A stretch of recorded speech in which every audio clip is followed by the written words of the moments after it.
Greetings world. We are anonymous. This following video focuses on the Federal Reserve problem of the United States. If you live in another country, please know that this video is still meant for you.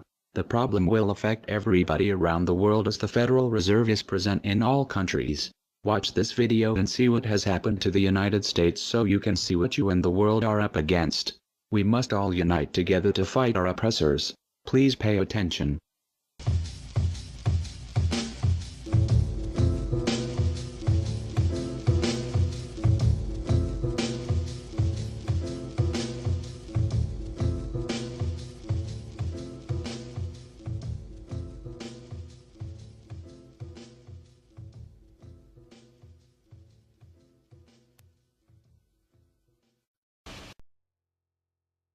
Every human on this planet is enslaved, whether they know it or not. This is not the crude and primitive slavery of ancient times. It does not rely on whips and shackles to keep the oppressed in their place.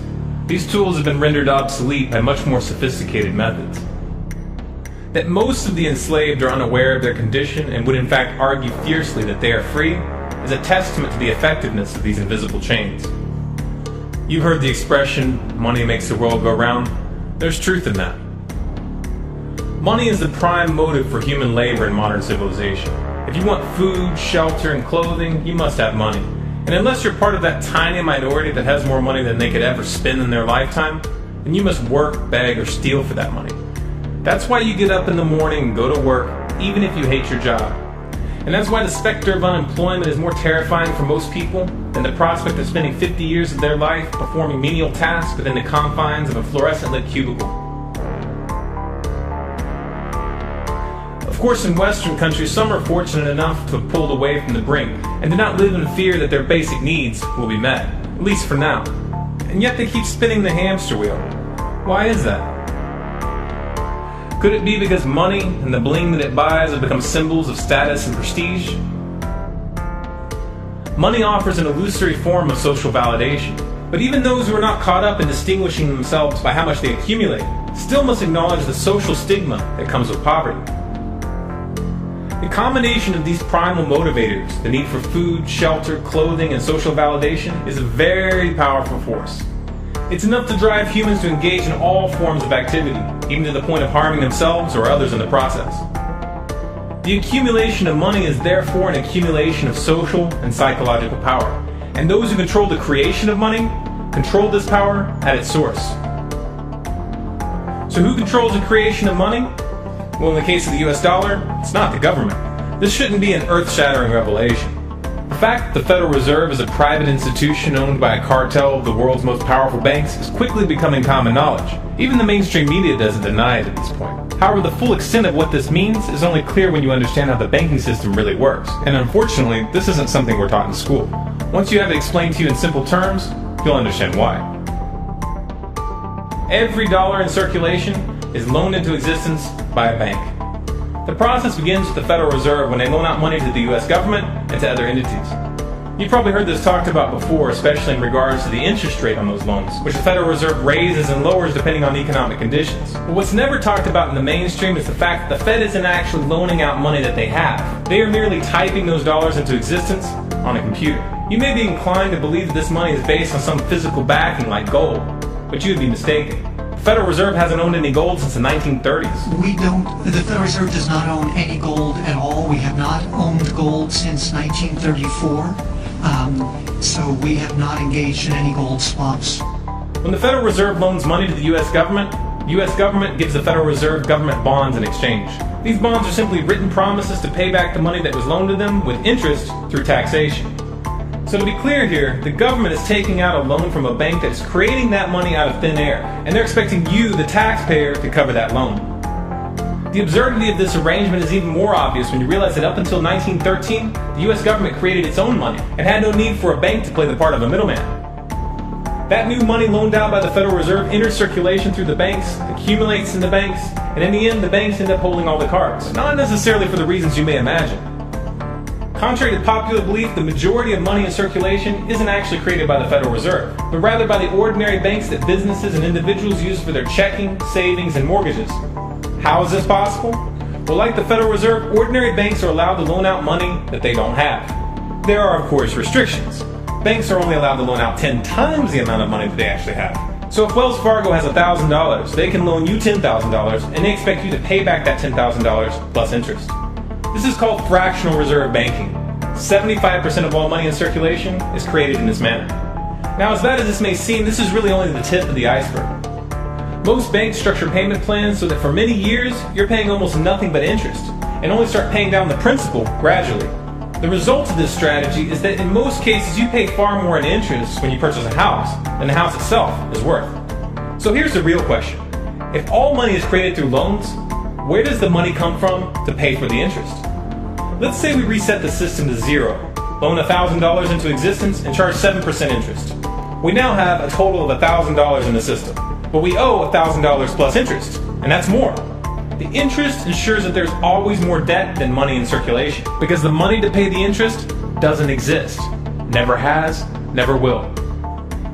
This would be obvious if there was only one loan being issued to one person in this manner, but when performed on a global scale, the reality is hidden and is transformed into a game of musical chairs where the person ending up without a seat faces bankruptcy and financial ruin. Because every dollar in existence is tied to a debt, this creates an unseen force that draws those dollars back to the banks, kind of like gravity attracts a physical object to Earth.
The catch here is that it's the labor of the people that moves that money. Every hour that you work to pay back a loan or to keep the government from throwing you in jail over income taxes is an hour worked for the banks. The total receipts from personal income taxes just barely covers the interest on the national debt. And even the principal for that debt all ends up back in the hands of the banks. And remember, that bank created that money out of nothing. Once you understand that the money that banks loan out isn't actually an asset, but is in fact a piece of legal fiction, it should be clear that you're working for these banks for free. This is a cleverly disguised form of slavery.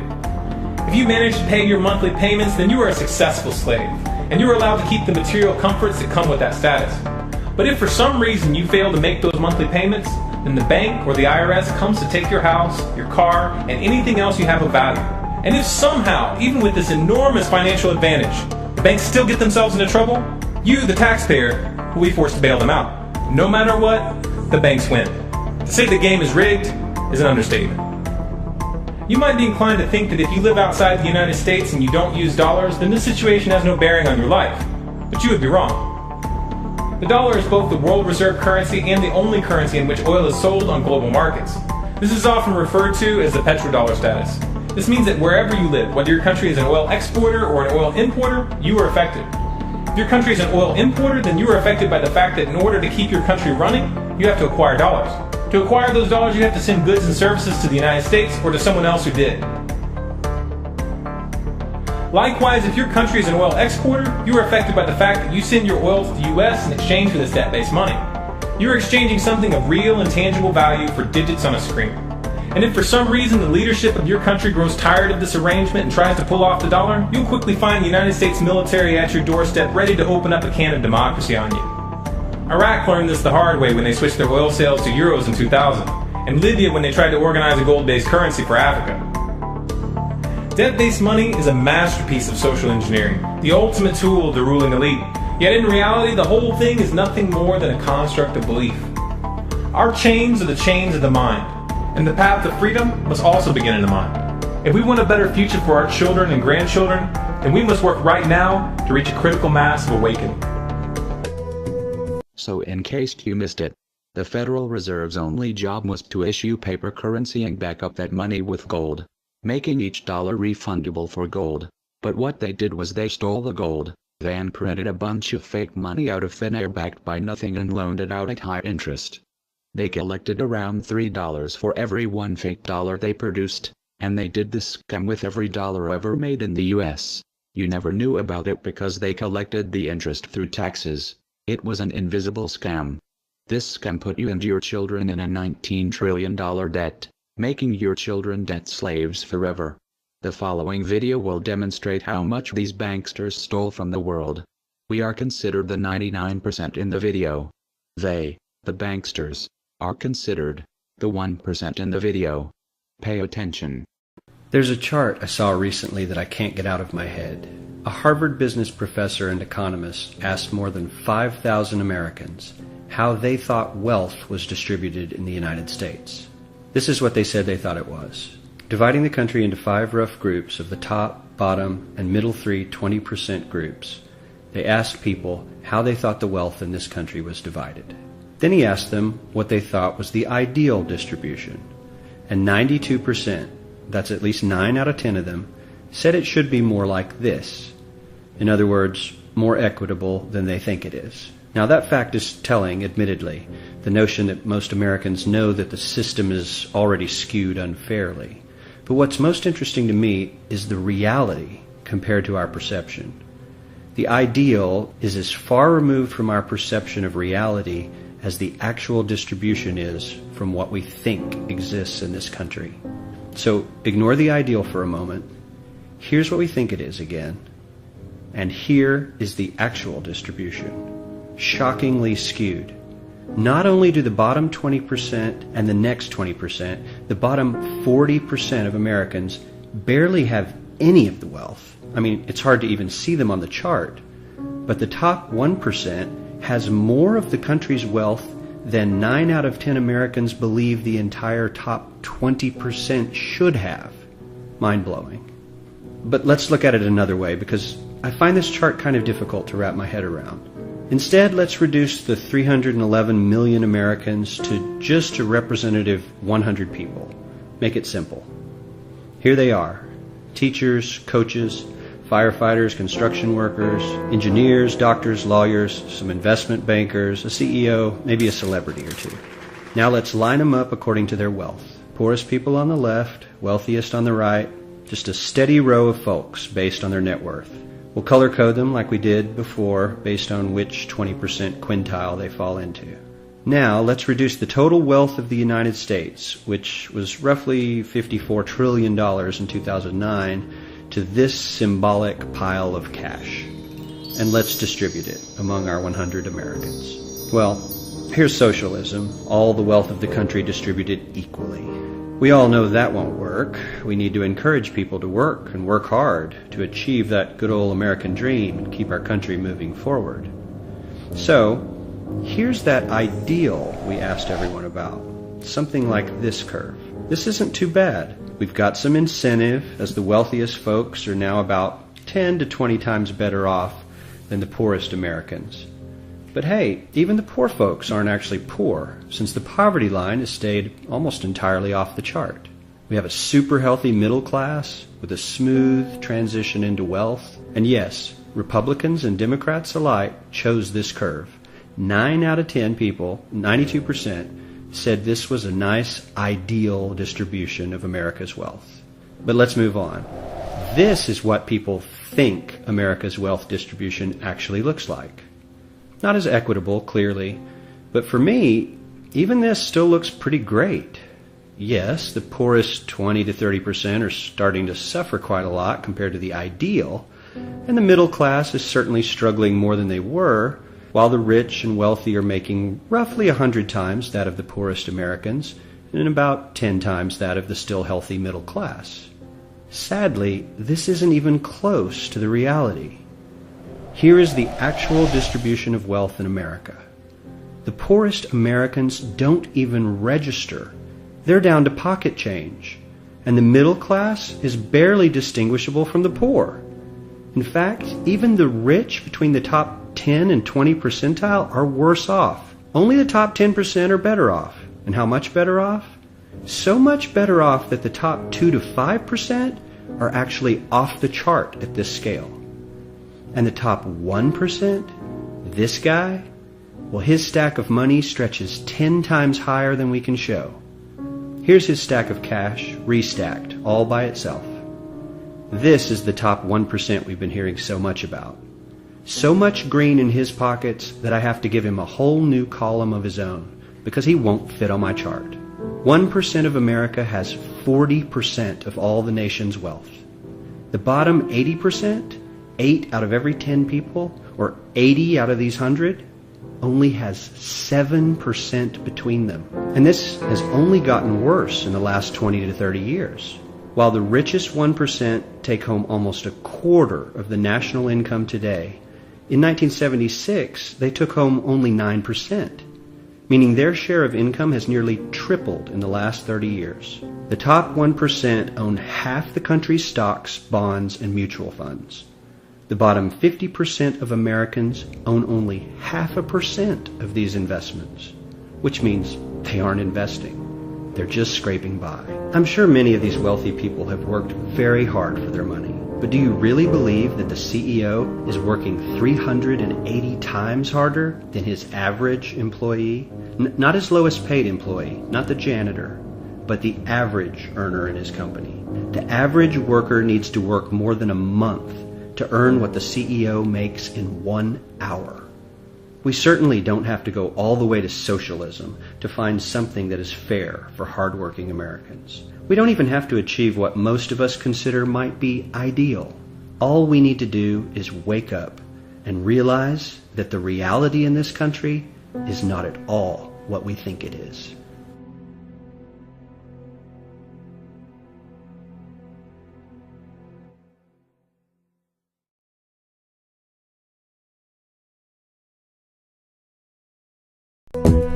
In 1945, the Bretton Woods Agreement established the dollar as the world reserve currency, which meant that international commodities were priced in dollars. The agreement, which gave the United States a distinct financial advantage, was made under the condition that those dollars would remain redeemable for gold at a consistent rate of $35 per ounce. The United States promised not to print very much money, but this was on the honor system, because the Federal Reserve refused to allow any audits or supervision of its printing presses.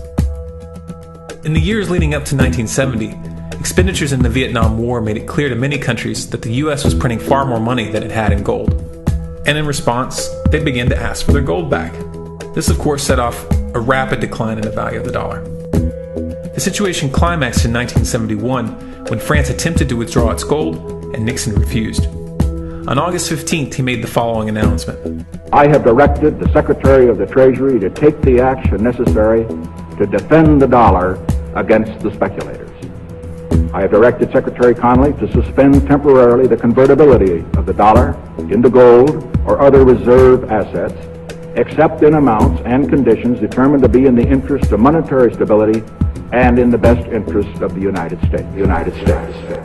This was obviously not a temporary suspension, as he claimed, but rather a permanent default. And for the rest of the world who had entrusted the United States with their gold, it was outright theft. In 1973, President Nixon asked King Faisal of Saudi Arabia to accept only U.S. dollars as payment for oil and to invest any excess profits in U.S. Treasury bonds, notes, and bills. In return, Nixon offered military protection for Saudi oil fields. The same offer was extended to each of the world's key oil-producing countries, and by 1975, every member of OPEC had agreed to only sell their oil in U.S. dollars. The act of moving the dollar off of gold and tying it to foreign oil instantly forced every oil-importing country in the world to start maintaining a constant supply of Federal Reserve paper. And in order to get that paper, they would have to send real physical goods to America. This was the birth of the petrodollar. Paper went out, everything America needed came in, and the United States got very, very rich as a result. It was the largest financial con in recorded history.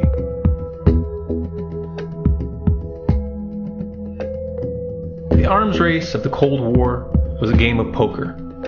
Military expenditures were the chips, and the U.S. had an endless supply of chips. With the petrodollar under its belt, it was able to raise the stakes higher and higher, outspending every other country on the planet, until eventually U.S. military expenditures surpassed that of all other nations in the world combined. The Soviet Union never had a chance. The collapse of the communist bloc in 1991 removed the last counterbalance to American military might. The United States was now an undisputed superpower with no rival. Many hoped that this would mark the beginning of a new era of peace and stability. Unfortunately, there were those in high places who had other ideas. Within that same year, the U.S. invaded Iraq in the first Gulf War. And after crushing the Iraqi military and destroying their infrastructure, including water purification plants and hospitals, crippling sanctions were imposed which prevented that infrastructure from being rebuilt. These sanctions, which were initiated by Bush Sr. and sustained throughout the entire Clinton administration, lasted for over a decade and were estimated to have killed over 500,000 children. The Clinton administration was fully aware of these figures. We have heard that 500,000 children have died. I mean, that's more children than died in Hiroshima. And, you know, is the price worth it? I think this is a very hard choice, but we think the price is worth it. Miss Albright, what exactly was it that was worth killing 500,000 kids for? In November of 2000, Iraq began selling its oil exclusively in euros. This was a direct attack on the dollar and on U.S. financial dominance, and it wasn't going to be tolerated.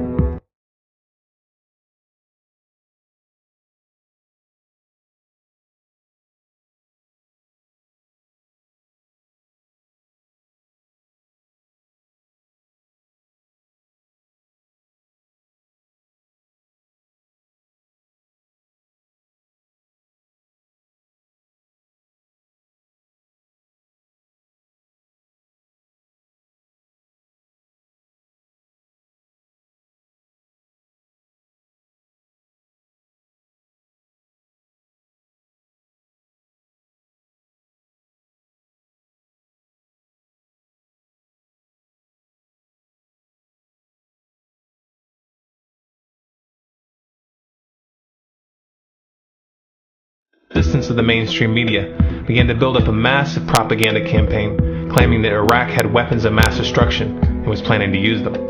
In 2003, the U.S. invaded, and once they had control of the country, oil sales were immediately switched back to dollars. This is particularly notable due to the fact that switching back to the dollar meant a 15 to 20% loss in revenue due to the euro's higher value. It doesn't make any sense at all unless you take the petrodollar into account.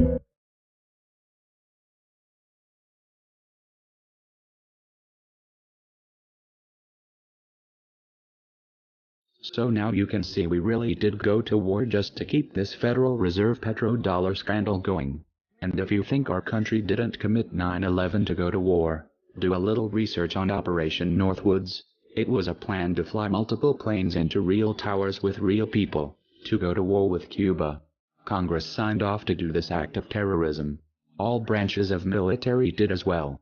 The government kills for the banks. Our country is ran by the banksters.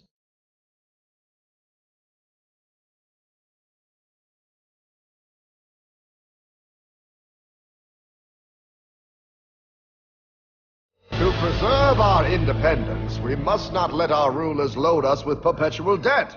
We must make our choice between economy and liberty or profusion and servitude. I place economy among the first and most important of Republican virtues, and public debt is the greatest of the dangers to be feared.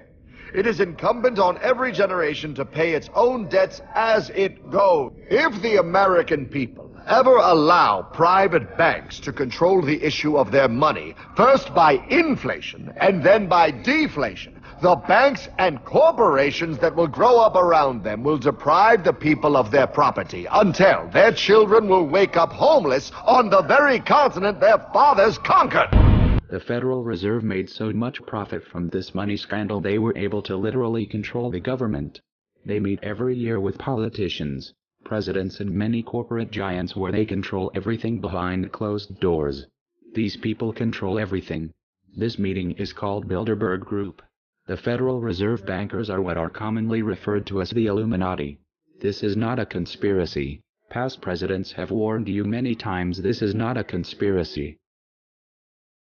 We are opposed around the world by a monolithic and ruthless conspiracy that relies primarily on covert means for expanding its sphere of influence, on infiltration instead of invasion, on subversion instead of elections, on intimidation instead of free choice, on guerrillas by night instead of armies by day. It is a system which has conscripted vast human and material resources into the building of intelligent, highly efficient machines that combines military, diplomatic, intelligence, economic, scientific, and political operations. Its preparations are concealed, not published. Its mistakes are buried, not hidden. Its decisions are silenced, not praised. No expenditure is questioned. No rumor is printed. No secret is revealed.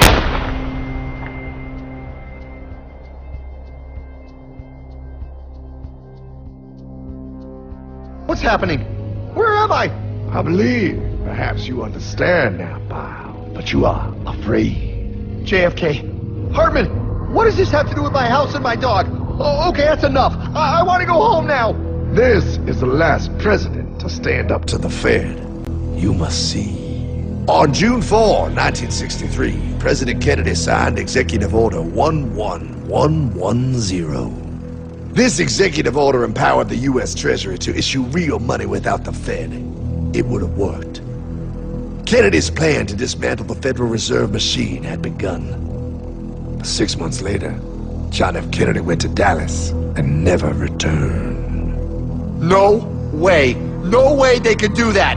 The new president, Lyndon Johnson, threw out Kennedy's order. And since JFK, no president has dared confront the secret powers behind the Federal Reserve. Just how rich and powerful is Lord Evelyn Rothschild?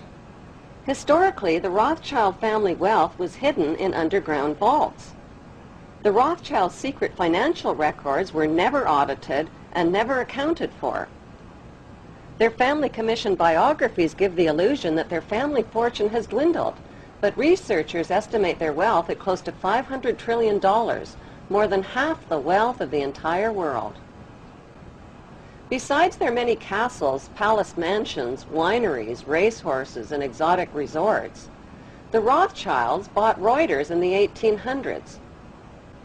Reuters then bought the Associated Press, which selects and delivers the same news stories to the entire world, day after day.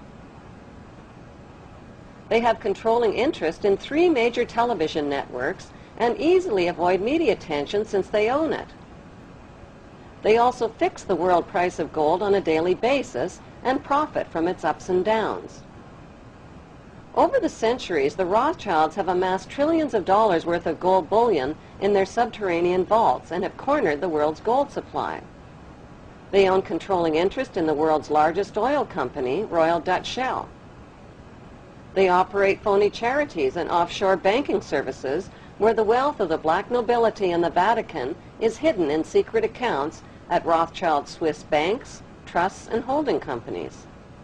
Although Evelyn Rothschild looks like a harmless gray-haired old man, make no mistake about it, Rothschild and his ancestors have handpicked presidents, crashed stock markets, bankrupted nations, orchestrated wars, and sponsored the mass murder and impoverishment of millions.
in breaking news, to all of you who don't like conspiracy theorists, all of y'all who don't like truthers, who want to call truthers crazy, your fun is over. Those days of you having the illusion of credibility are over. The truth prevails over your ignorance. The truth is universal. You can try to say, oh, truthers are white supremacists. How does that work? Whatever you want to say. You've been demonizing 9/11 truthers all these years. You're demonizing Sandy Hook truthers. Well, if it was a real conspiracy, don't you think the media would talk about it? Don't you think it would be on the front page of the news? Don't you think? Well, if it was a real government conspiracy, why do you think they would let that be on the news? Because you know the news stations are bought and paid for. You know the news, they read off a script, right? You know the news reporters do that, right? No, you don't know that? No, I trust my news. They are more credible than you. You are just some truther. I watch the news and I get informed. You get informed, don't you? Those reporters, they give you exclusive information. Now, you don't need us to tell you that gas prices are back on the rise. Well, if you filled up your gas tank lately, then you don't need us to tell you that gas prices are back on the rise. You don't need us to tell you that gas prices are back on the rise. You don't need us to tell you that gas prices are back on the rise. You don't need us to tell you that gas prices are back on the rise. You don't need us to tell you that gas prices are back on the rise. You don't need us to tell you that gas prices are back on the rise. You don't need us to tell you that gas prices are back on the rise. You don't need us to tell you that gas prices are back on the rise. You don't need us to tell you gas prices are back on the rise. You don't need us to tell you that gas prices are back on the rise. You don't need us to tell you that gas prices are back on the rise. You don't need us to tell you gas prices are back on the rise. You don't need us to tell you that gas prices are back on the rise. You don't need us to tell you gas prices are on the rise. I know. President, earlier this year you told us you had ordered your administration to cease and desist on payments to journalists to promote your agenda. You cited the need for ethical concerns and the need for a bright line between the press and the government. Your administration continues to make the use of video news releases, which are prepackaged news stories sent to television stations, fully aware that some or many of these stations will air them without any disclaimer that they are produced by the government. Comptroller General of the United States this week said that raises ethical questions. Does it raise ethical questions about the use of government money to produce stories about the government that wind up being aired with no disclosure that they were produced by the government? There is a Justice Department opinion that says these pieces are within the law so long as they're based upon facts, not advocacy. And I expect our agencies to adhere to that ruling, to that Justice Department opinion. This has been a long-standing practice of the federal government to use these types of videos. Agricultural Department, as I understand, has been using these videos for a long period of time. The Defense Department, other departments have been doing so. It's important that they be based upon the guidelines set out by the Justice Department. Now, I think it'd be helpful if local stations then disclose to their viewers if that's, that this was based upon a factual report and they chose to use it. But evidently in some cases that's not the case. So anyway. To guarantee that's happening by including that language in the prepackaged report. Yeah, I don't, look, oh, you mean a disclosure? I'm George W. Bush and I... Well, some way to make sure it couldn't air without the disclosure that you believe is so vital. Ken, I mean, there's a procedure that we're going to follow, and the local stations ought to, if there's a deep concern about that, ought to tell their viewers what they're watching. Conan O'Brien may be about to push the envelope on late-night television. Conan O'Brien may be about to push the envelope on late-night television. Conan O'Brien may be able to push the envelope on late-night television. Conan O'Brien may be about to push the envelope on late-night television. Conan O'Brien may be about to push the envelope on late-night television. Conan O'Brien may be about to push the envelope on his late-night television. Conan O'Brien may be about to push the envelope on late-night television. Conan O'Brien may be about to push the envelope on late-night television. Conan O'Brien may be about to push the envelope on late-night TV. Conan O'Brien may be about to push the envelope on late-night television. For for these anchors to ask no questions, do no fact-checking, and hold no differing interpretation of the news they're delivering is not only absurd, it's downright dangerous. And certainly there were commentators and others, pundits at Fox News that were helpful to the White House. And certainly, certainly we got talking points to those people. Call Sean, call Bill, call whoever. Did you do that as a regular thing? It wasn't necessarily something I was doing, but it was something that we at the White House, yes, were doing and getting them talking points and making sure they knew where we were coming from. So you were giving them talking points. But I would separate the journalists. This is important. You were using these commentators as your spokespeople. Well, certainly. I mean, certainly. I think that happens to both ways when people go on other networks as well that are favorable towards the Democrats and so forth. Nobody's ever fed me any crap like that, so I don't know what you're talking about. Well, you're an independent-minded guy. Thank you.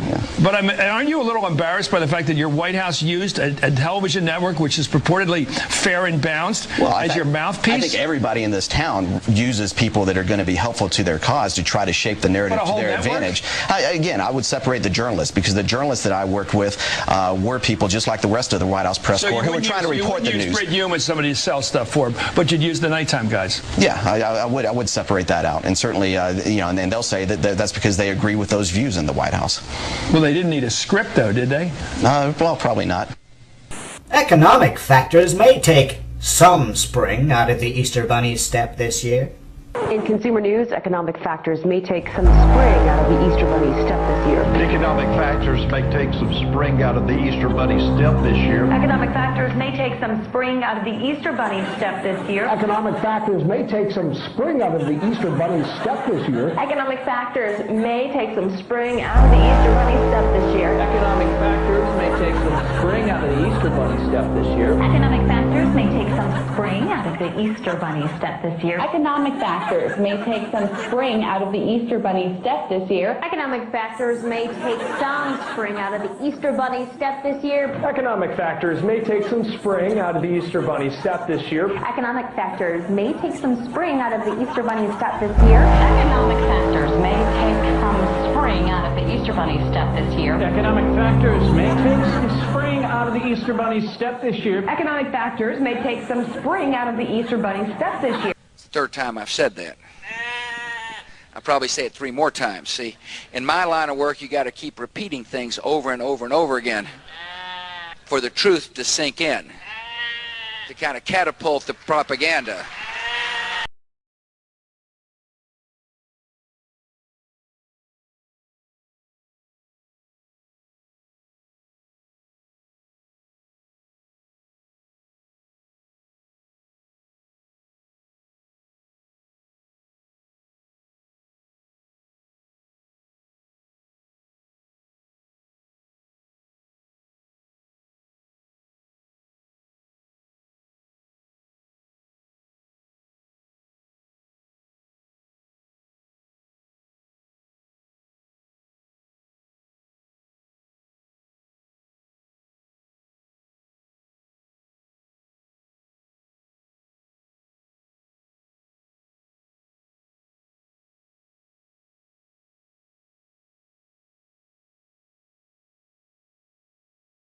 Review time, partner. And I am so tired of this deception right here. This is what got you in a chokehold. The left versus the right. Left wing versus right wing. Don't you know the wings are of the same bird? A little corrupt bird, Republican versus Democrat. They got you cheering for teams. They got you in this tribalism mentality. You don't even understand it. They screwing you over. I'm going to show you how it works in this video. Now, you get here John McCain over here talking about, oh, how the government shutdown was bad. Then you get people to agree with him and say, oh, John McCain is actually speaking some sense. He's right. It's the Republicans' fault.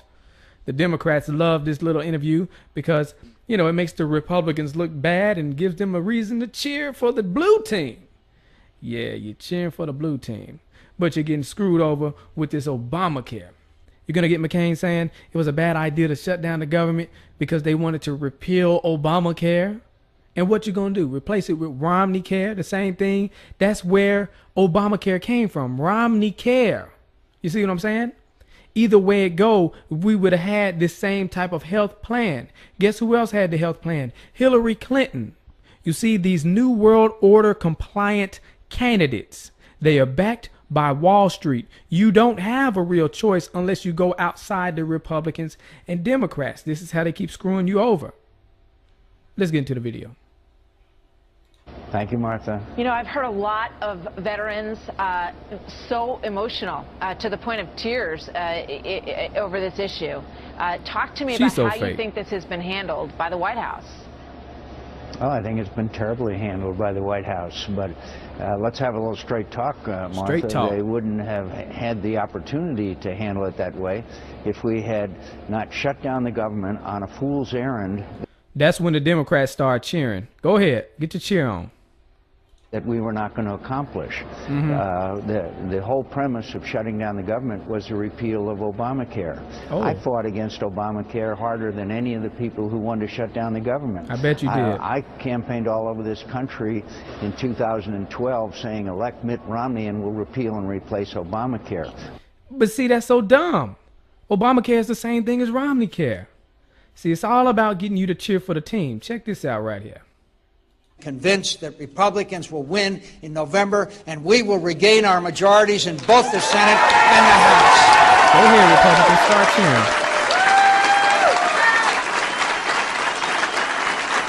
Why are you blinking like that? Man, stop blinking like that. What's your problem? And we will win House seats right here in Arizona. We will lead in Arizona. Can you get to the point? Jeez, this uneventful speech. And when we do, we will stop the out-of-control spending and tax increases and repeal and replace Obamacare. And they cheering. But repeal and replace Obamacare means they're going to put in Romney Care, which is the same doggone thing. Think I'm lying. Think I'm lying. We're going to look at this later. But let me see. Here we go. Governor Romney said this has to be done on a bipartisan basis. This was a bipartisan idea. In fact, it was a Republican idea. Oh. And Governor Romney, at the beginning of this debate, wrote and said, what we did in Massachusetts could be a model for the nation. And I agree that the Democratic legislators in Massachusetts might have given some advice to Republicans in Congress about how to cooperate. Listen to them now. But the fact of the matter is, we use the same advisors, and they say it's the same plan. Wow. The same doggone plan. Let's look at this.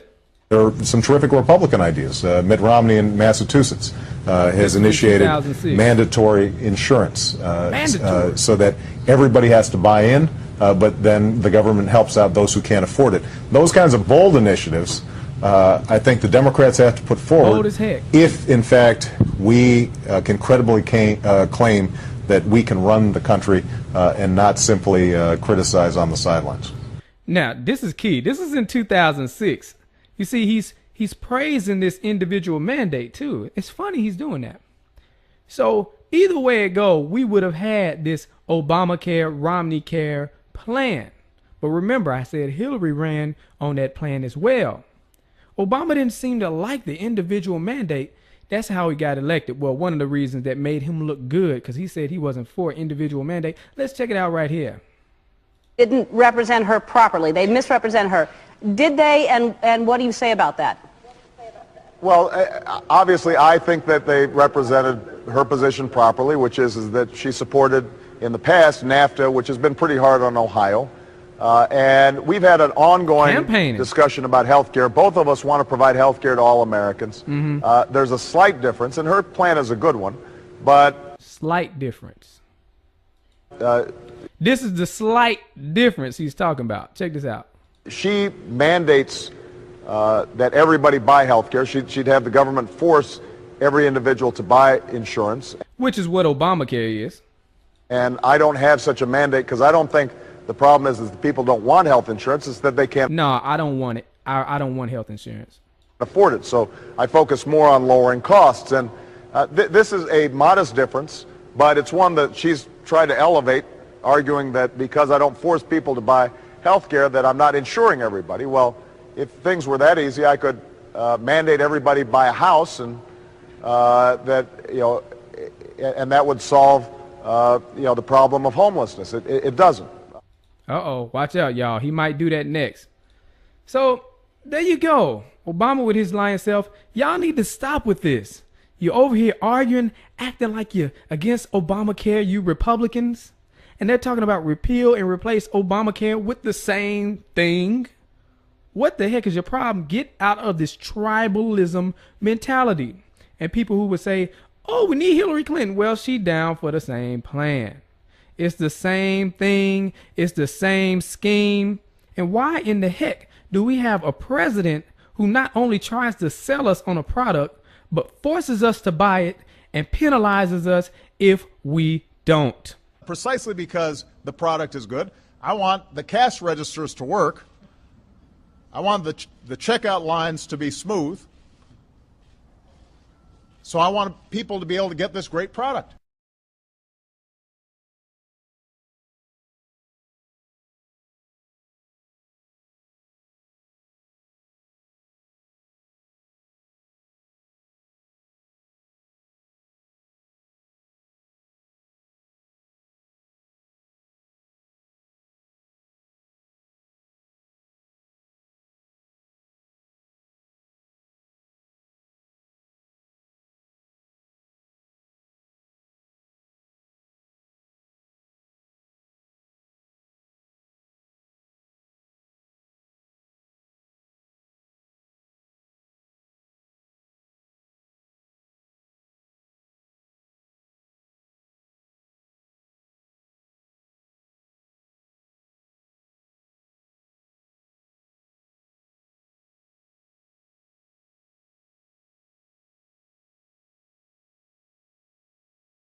Who is this guy?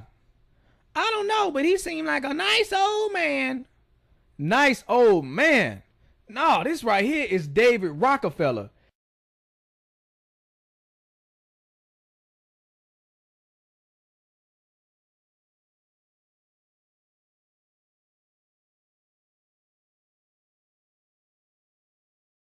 This guy right here, you need to do some research on David Rockefeller. Feel free to do that whenever you get a chance. But people who know about this man right here, they know he is nothing but trouble.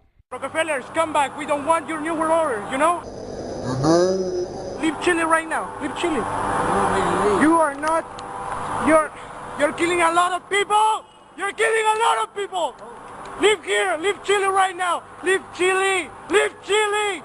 We don't want your world government. Leave Chile right now. Leave Chile, okay? Leave Chile. Your family is the most disgusting in the world, you know? Leave here. Leave. You also, you're a traitor to Chile. Mr. Agustino, you're a traitor to Chile, okay? You're a traitor to Chile. What you're doing right now, okay? Okay? Okay? You know everything. You know everything. You're participating with him. You're participating with him in this. Your world government will fail, okay? You heard what the man said. Leave Chile. Why was that man so mad at him? You want to know why? Because he knows the Rockefeller family is for the New World Order agenda. What is the New World Order agenda? Well, that is the plan of this secretive elite, this cabal, to bring about a one world government. And not only a one world government, but a one world currency.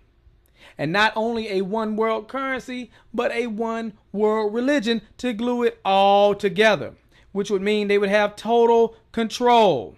These small amount of people controlling the whole world has never happened before. What else is going on? Well, depopulation. These guys push for depopulation in third world countries. You can see here, Henry Kissinger. Depopulation should be the highest priority of U.S. foreign policy towards the third world. So what they're doing is systematically killing off large populations of third world countries, and they're working to bring America to third world country status. They control the banks, they control the money, they will do it, that is their plan. And eventually they want to have the population down to an amount where they can control all the people. But you know what? You don't even have to take my word for it. I had a friend, Nick Rockefeller, okay, who was one of the Rockefeller family. And he, when I was running for governor in Nevada, he came to me, introduced himself to me through an attorney. And we became friends. We started talking about things. And I learned an awful lot from Mr. Rockefeller. And one of the things that we used to talk about was the ultimate plan of the banking industry, what they wanted to accomplish. And the goals of the banking industry, not just the Federal Reserve System, but the private banks in Germany and England, all over Italy, all over the world, they all work together. They're all central banks, and they're all part of the Communist Manifesto. You know, central banking is one of the major planks of the Communist Manifesto. We talk about America being a capitalistic country, but yet at the same time we have a central bank that plans everything for us, right? And the graduated income tax is another plank of the Communist Manifesto, right? So right there you have two major planks of the Communist Manifesto that have been brought in because of the Federal Reserve System, okay? So the ultimate goal that these people have in mind is the goal to create a one-world government where everybody has an RFID chip implanted in them. All money is to be in those chips, right? There'll be no more cash. And this is given me straight from Rockefeller himself. This is what they want to accomplish. And all money will be in your chips. And so instead of having cash, anytime you have money in your chip, they can take out whatever they want to take out whenever they want to. If they say you owe us this much money in taxes, they just deduct it out of your chip digitally. Total control. Total control. And if you're like me or you, and you're protesting what they're doing, they can just turn off your chip. And you have nothing. You can't buy food. You can't do anything. It's total control of the people. And that chip's connected to a database that has your purchasing records, what you do. Everything is in there, you know? And so they want a one-world government controlled by them, everybody being chipped, all your money in those chips, and they control the chips, and they control people. And you become a slave. You become a serf to these people. That's their goal. That's their intentions. And if you look here, he even tells you this is what he is about. Some people believe we are part of a secret cabal working against the best interests of the United States, characterizing my family and me as internationalists, and of conspiring with others around the world to build a more integrated global political and economic structure. One world, if you will. If that's the charge, I stand guilty and I am proud of it. That's David Rockefeller telling you he wants this new world order. Well, he didn't say new world order. Oh, so you need him to say new world order. Okay. All we need is the right major crisis, and the nations will accept the new world order. See that? That's why you got to pay attention. But before we break it down, I want you to see this.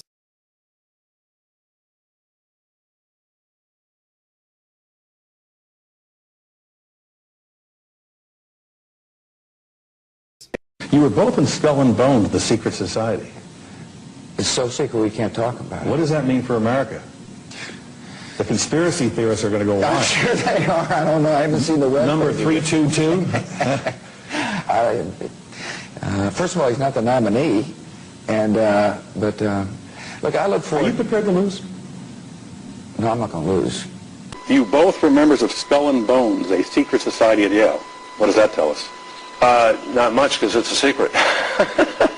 Is there a secret handshake? Is there a secret code? I wish there were something secret I could manifest. 322, a secret number? There are all kinds of secrets.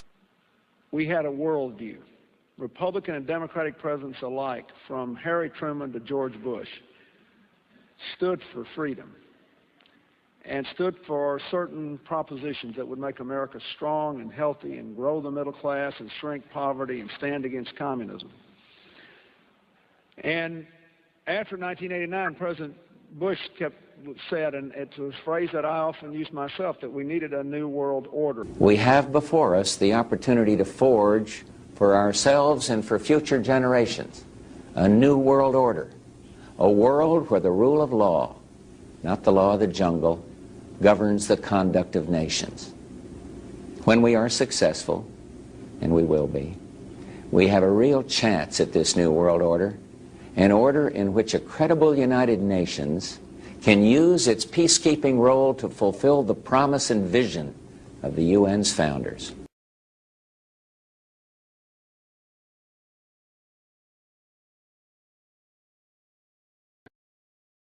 the affirmative task we have now is to actually create a new world order.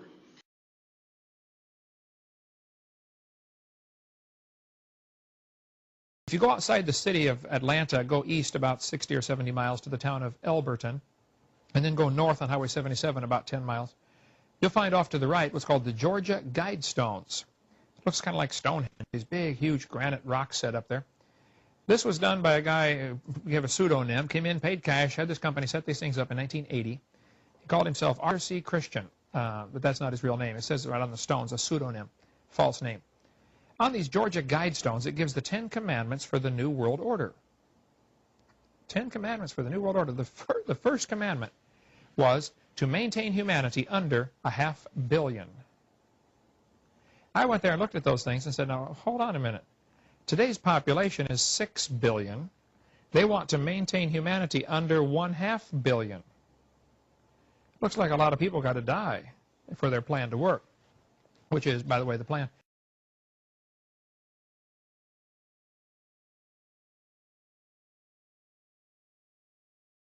Jacques Cousteau said we'd have to eliminate 350,000 people a day. 1/3 of a million people a day would have to be eliminated to save Mother Earth. Bill Clinton said we need to reduce the population of the earth to 1 billion. There are a lot of folks who would like to reduce the population of the earth. The Bible command is quite the opposite.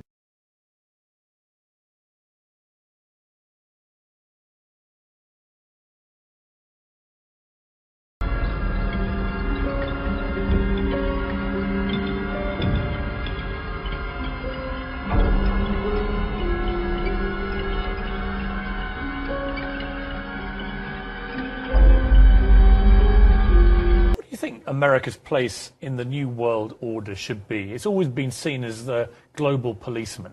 But as you said before, you know, it's hard to see with all these military conflicts where the winner and loser lies. What should America be doing I think globally? The global policeman should be the United Nations. And I don't think we should need one. I think we should use courts the way we do in civilian life. It's time to put war and conflict, armed conflict behind us and move on and start acting like civilized, educated human beings. Oh, you're so civilized, Ted. Let's look at your quote. A total population of 250 to 300 million people, a 95% decline from present levels would be ideal. That's Ted Turner, founder of CNN and New World Order supporter. You see, he donated $1 billion to the United Nations. This man is down for the depopulation agenda. He wants a one-child policy for 100 years, yet he got 5 kids. And you got to pay attention, because these jokers will tell you that they selling out. And they do that just so it'll go over your head. So you'll be like, oh, well, they didn't really mean that. They're just being sarcastic. It's not that serious. But then at the same time, people be like, oh, well, I ain't gonna believe that unless they tell me. He telling you right here. We get Shaq admitting to the whole world that he's a Freemason and he is proud of it. What is going on there? That's a ring of my profession. You don't know nothing about that. Okay, can we get a close-up on that? There it is. What? You don't know nothing about What is the profession? Yeah, which profession Look are you at talking that about? man. Woo, that man so happy. Is it a legal profession? Of course it's legal. It's a ring of my profession. I'm trying to read it. Okay. It's too many times.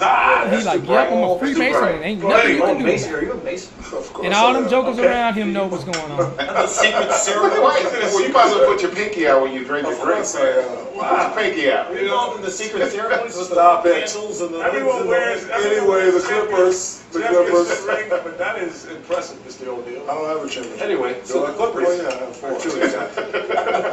Those he doesn't wear. Those he doesn't wear. The Clippers. Yeah. As I was blinded by success. Look at that man right there. That's impressive. I'm blinded by success. See, they know what the deal is when you're a Freemason. You know, they get all these movie roles and all these deals. Matter of fact, Shaq was on Grown Ups 2. It was one of the worst movies I have ever seen. Oh my gosh. Terrible. Anyways, he on there. There go your boy Shaq. Shaq's a Freemason. Bring it right back to David Rockefeller.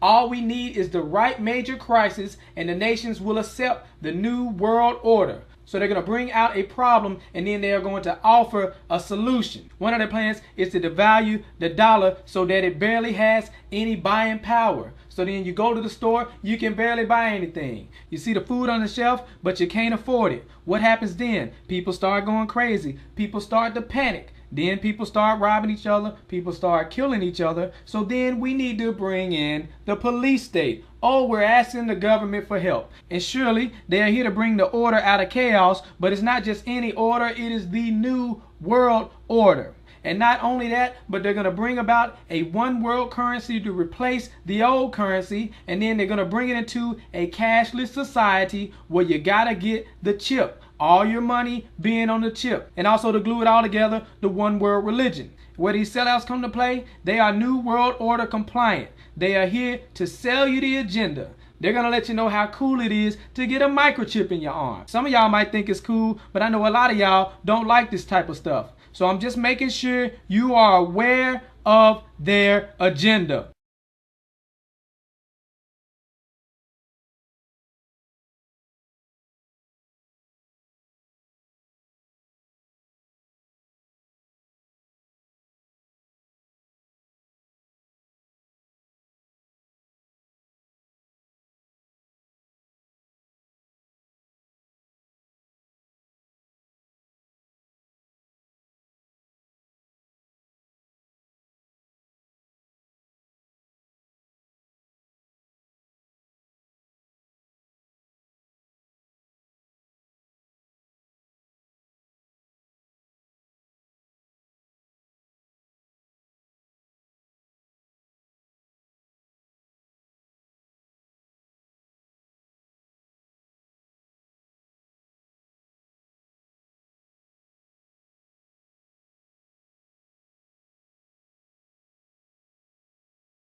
But anyway, I've had people calling me saying they go out to their mailbox and they find a little red dot or a little blue dot on their mailbox, and they wonder what the little red dot and blue dot is.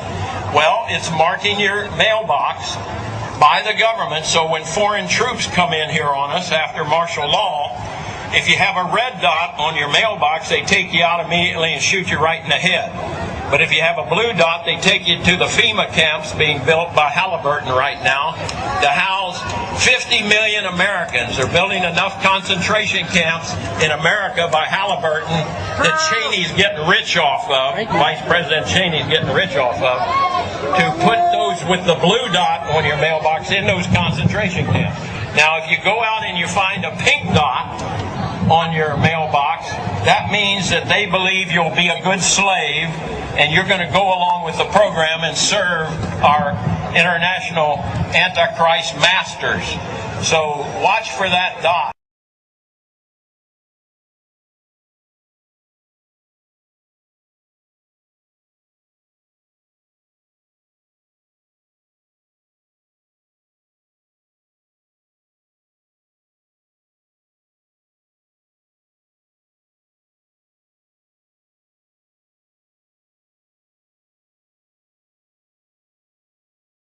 Listen to this, folks.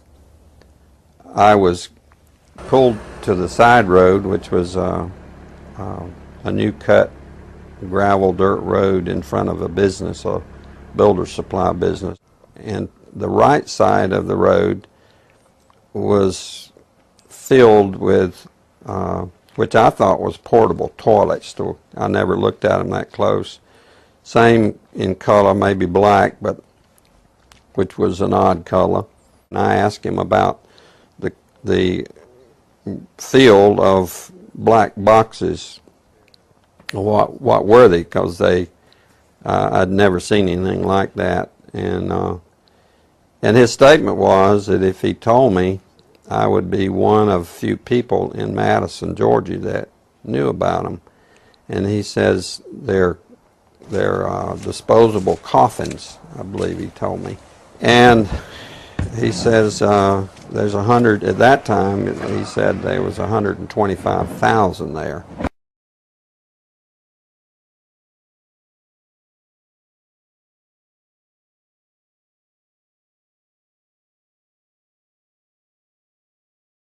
And the brother of the man that owns this field, that the government is leasing this field from to store these disposable coffins, this brother was given 3 years to set up temporary morgues around the country. Have you heard that the Department of Homeland Security has purchased 1.6 billion rounds of ammunition last year?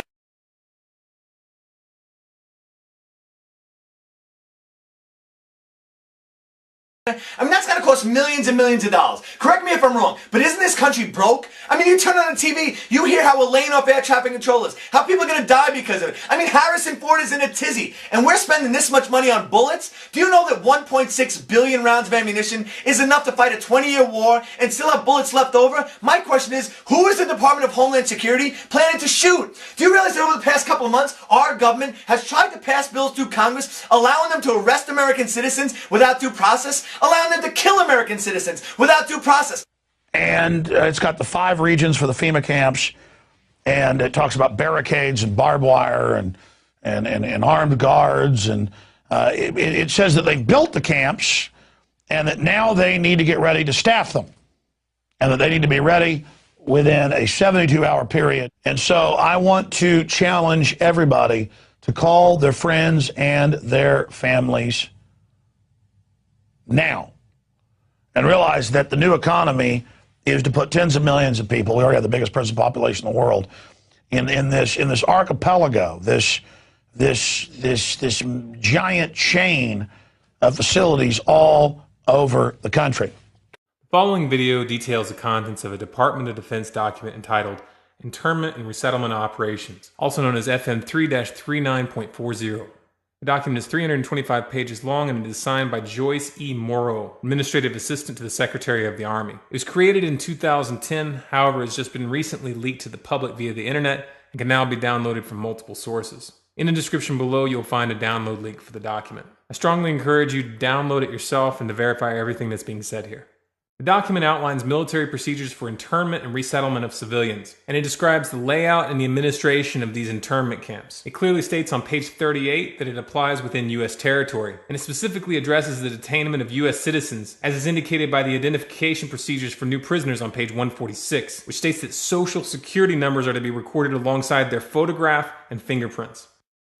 Included in the list of organizations which may be involved in these internment operations are the Department of Homeland Security, FEMA, the Department of Defense, and the United Nations. On page 56, the document outlines the responsibilities of psychological operations officers within the camps, among which it states that a PSYOP officer develops and executes indoctrination programs to reduce or remove antagonistic attitudes, and identifies political activists. On page 281, the document goes into more detail regarding the role of psychological operations within the camp, specifically in regards to pacifying the population and ensuring cooperation.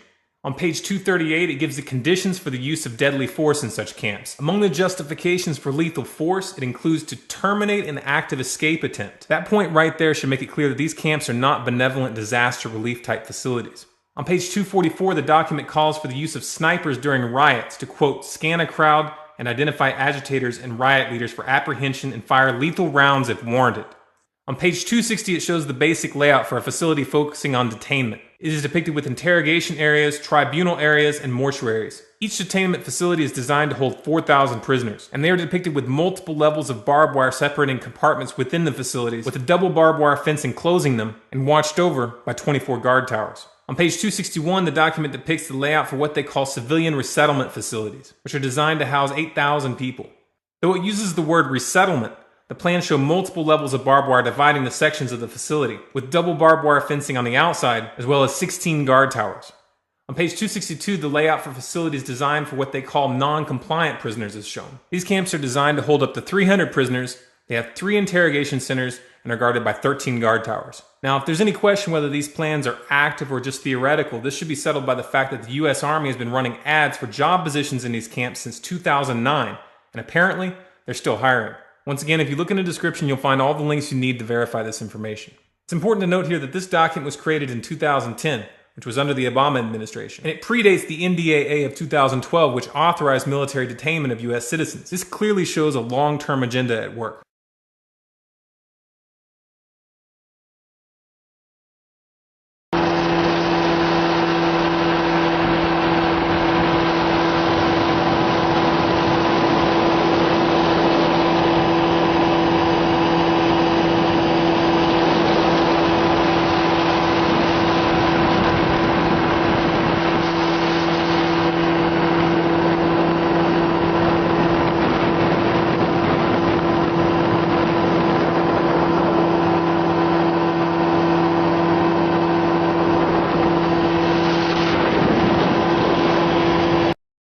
He's saying he's a military police, and he says, and we've been sent footage before by military police and others, so I want this footage of them in briefings openly talking about gun confiscations. Now, that's now in the manuals that they're training to quarantine cities and towns and confiscate guns. We've had Navy SEALs on confirming it.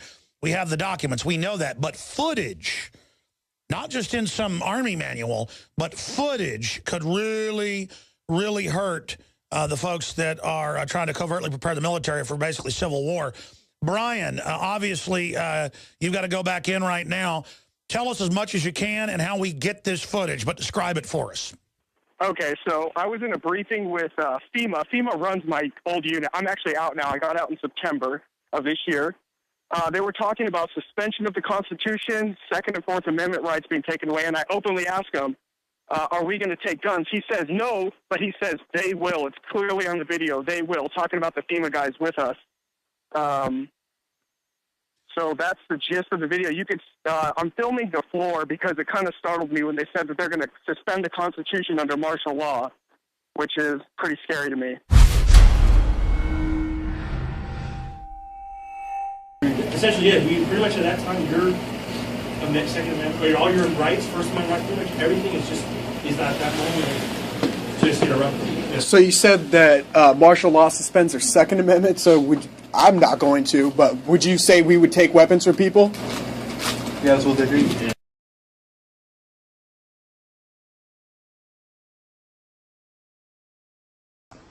President Obama today proposed something new, something called prolonged detention. Doesn't sound that bad, right? Prolonged detention. Did you ever see the movie Minority Report? It was based on a Philip K. Dick short story. Came out in 2002. It starred Tom Cruise, remember? He played a police officer in something called the Department of Pre-Crime. Pre-crime is where people are arrested and incarcerated to prevent crimes that they have not yet committed. Mr. Marks, by mandate of the District of Columbia Pre-Crime Division, I'm placing you under arrest for the future murder of Sarah Marks and Donald Dubinos. Take place today, April 22nd, at 0800 hours, 4 minutes. No, I didn't do anything. You didn't do anything, but you're gonna. future murder. Creepy, right? Putting somebody in jail not for what they've done, but for what you're very sure they're going to do? There may be a number of people who cannot be prosecuted for past crimes. In some cases because evidence may be tainted, but who nonetheless pose a threat to the security of the United States. We're not prosecuting them for past crimes, but we need to keep them in prison because of our expectation of their future crimes. Al-Qaeda terrorists and their affiliates are at war with the United States, and those that we capture, like other prisoners of war, must be prevented from attacking us again. Prevented. We will incarcerate people preventively. Preventive incarceration. Indefinite detention without trial. That's what this is. That's what President Obama proposed today, if you strip away the euphemisms. One civil liberties advocate told the New York Times today, quote, "We've known this was on the horizon for many years, but we were able to hold it off with George Bush. The idea that we might find ourselves fighting with the Obama administration over these powers is really stunning." And it is stunning.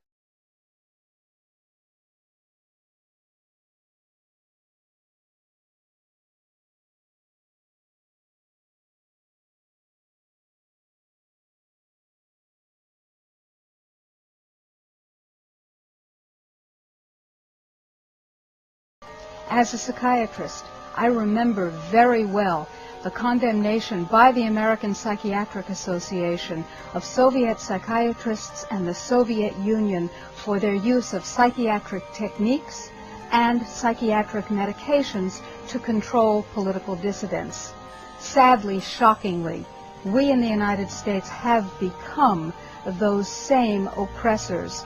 We now have a policy, as exemplified by the FBI brochure from the Phoenix Office on Counterterrorism, which says people who are defenders of the U.S. Constitution against federal government and the UN, and make numerous references to the U.S. Constitution, should be monitored as potentially murderous, and fanatical terrorists, by extension, should be considered mentally unstable.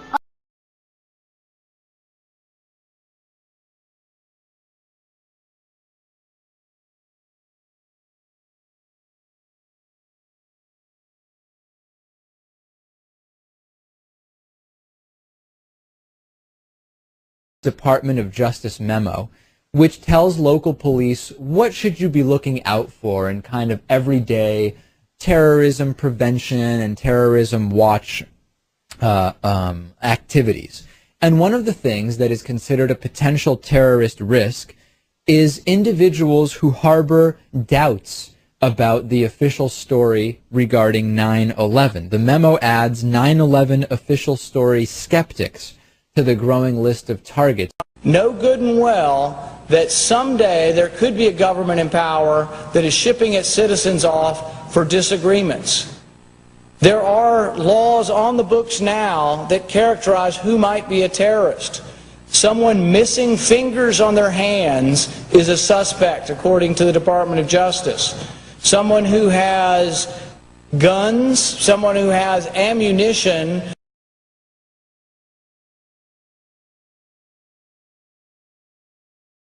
someone who has more than 7 days of food in their house,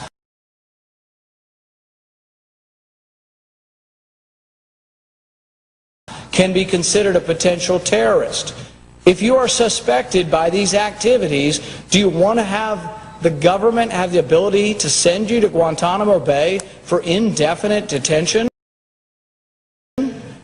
A suspect. We're not talking about someone who has been tried and found guilty. We're talking about someone suspected of activities. President Obama is now allowed to write in laws without consent from Congress, making us no different than a dictatorship.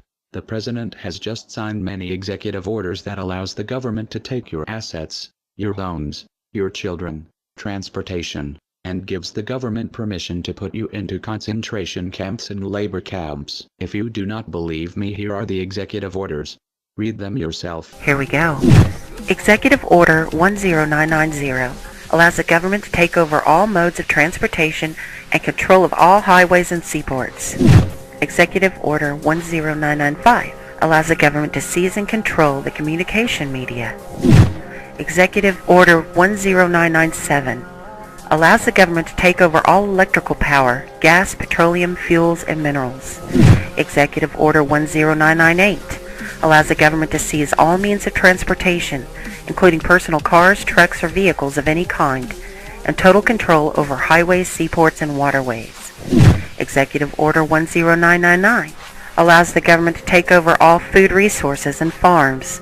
Executive Order 11000 allows the government to mobilize civilians into work brigades under government supervision. Executive Order 11001 allows the government to take over all health, education, and welfare functions. Executive Order 11002 designates the Postmaster General to operate a national registration of all persons. Executive Order 11003 allows the government to take over all airports and aircraft, including commercial aircraft. Executive Order 11004 allows a housing and finance authority to relocate communities, build new housing with public funds, designate areas to be abandoned, and establish new locations for populations. Executive Order 11005 allows the government to take over railroads, inland waterways, and public storage facilities. Executive Order 11051 specifies the responsibility of the Office of Emergency Planning and gives authorization to put all executive orders into effect in times of increased international tensions and economic or financial crisis.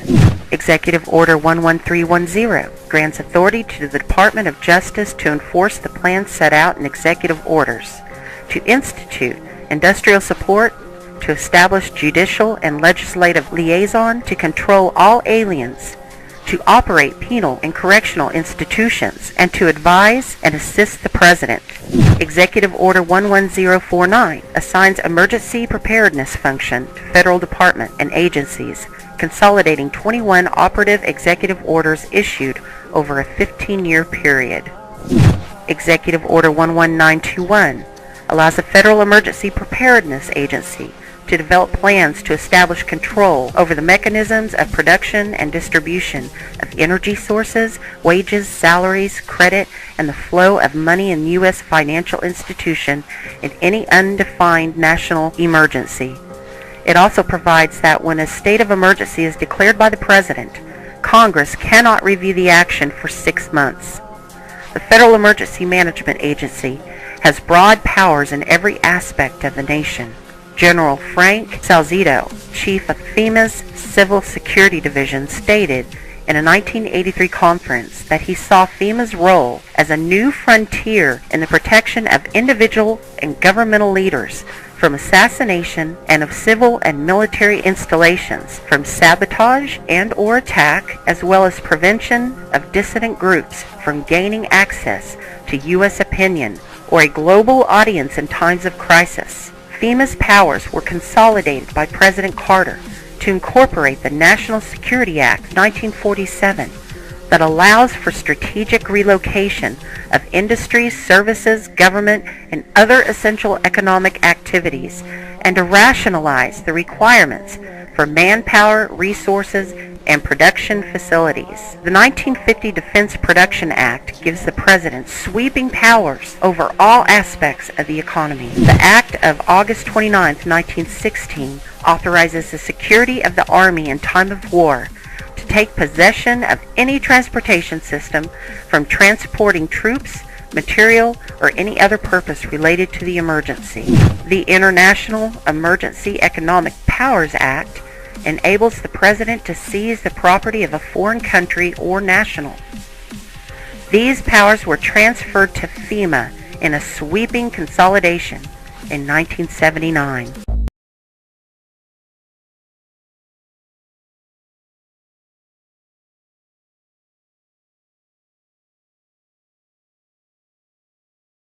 Did Hitler get elected on Monday and start throwing people into ovens on Friday? No, it was a gradual process. The first thing that Hitler did was start to write newspaper articles. Everything that was going wrong was the Jews' fault. They're the ones that caused all these problems. Did the Jews write their own newspaper articles and go, I disagree? So then the Jews had to wear the Star of David so we can tell who you are. Did they say, no, that's a violation of my privacy. I don't have to tell you. No, the Jews decided, well, it's a religious symbol. We love God. We should be proud to wear the Star of David. Eventually, the Germans came in and they broke all of the windows in all of the Jewish businesses in one weekend. The Saturday night was known as Kristallnacht, which is German for Night of Glass. Did the Jews rise up and say, now, damn it, you're violating my property, you shouldn't do that? No. Gosh, we don't want to make the Germans any madder than they already are. Don't piss them off. They've got guns. Eventually, the Germans are loading them up into cattle trailers on the train. Where do you think you're going, on vacation?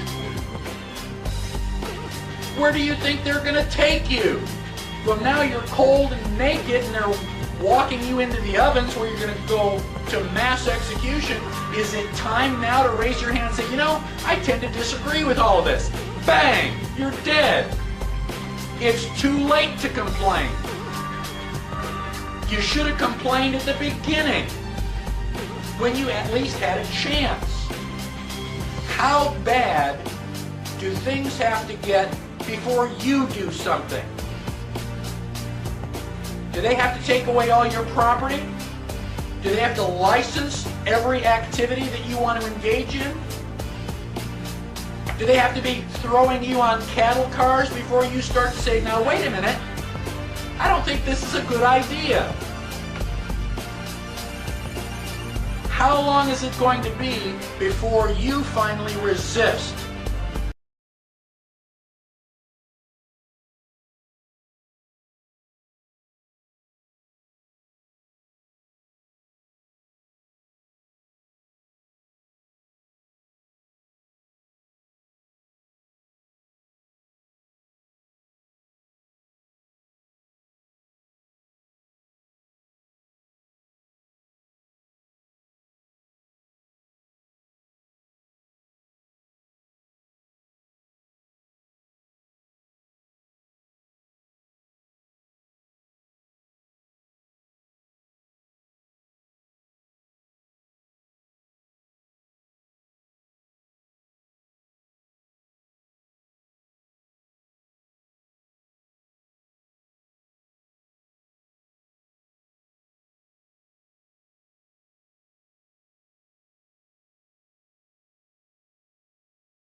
By the way, we have a new channel called Anarchy World. Type it in as one word in the YouTube search bar to find the new channel. Thank you for watching. And don't forget to share, like, favorite, subscribe to Anarchy World, and most importantly re-upload this video to your YouTube channel to help maximize the exposure of this video. You may re-upload this video to your YouTube channel. First you must go to your browser add-on feature, download YouTube Downloader to your browser. Come back to this YouTube video and you should see a download button if you did it correctly. When you see it, click download, download it, then upload it to your YouTube channel. Uploading it will get the video out there much better than sharing will. Here are the people responsible.